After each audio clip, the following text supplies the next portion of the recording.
C'est un outil précieux, d'autant plus dans le rural. C'est hier qu'avait lieu l'inauguration du relais poste de Girolata dans les locaux de la capitainerie. Une infrastructure qui va permettre de moderniser le transfert des courriers et des colis au sein de la commune. Un lieu qui sera ouvert toute l'année, du lundi au vendredi. Le reportage de Laurent Diffraille et Héloïse Drouet. Se rendre à Girolata, c'est un voyage dans un écrin protégé, hors du temps. Accessible seulement par la mer ou par le sentier de randonnée, le lieu est réputé pour être quasiment coupé du monde.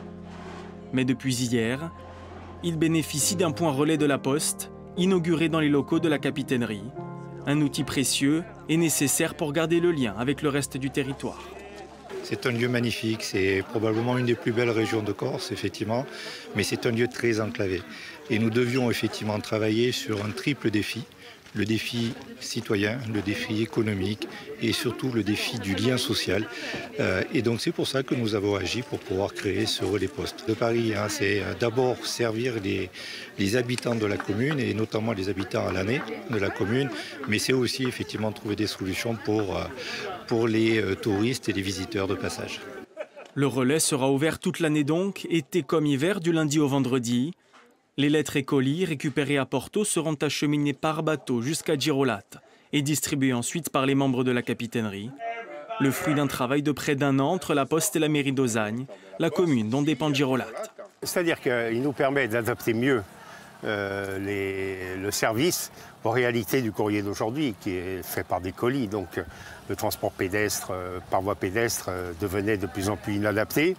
Donc il fallait l'organiser avec le transport maritime. Donc pour nous, c'est la façon d'adapter le service au temps moderne.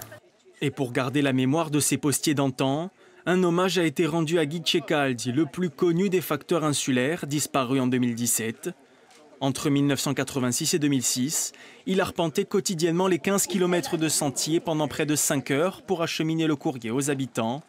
Une affiche avec de nombreuses photos a été offerte à son épouse Annie Ceccaldi, invitée d'honneur de cette inauguration. La photo que je préfère, c'est le portrait. Voilà. Et puis j'aime bien celle-là aussi, là, pendant qu'il fait son effort. Parce que voilà, puis toutes les autres sont sympas. Puis il aimait beaucoup les gens de Girolata, donc il leur rendait surtout beaucoup de services. Un relais postal qui permet de garder un contact précieux avec un hameau bercé entre mer et montagne.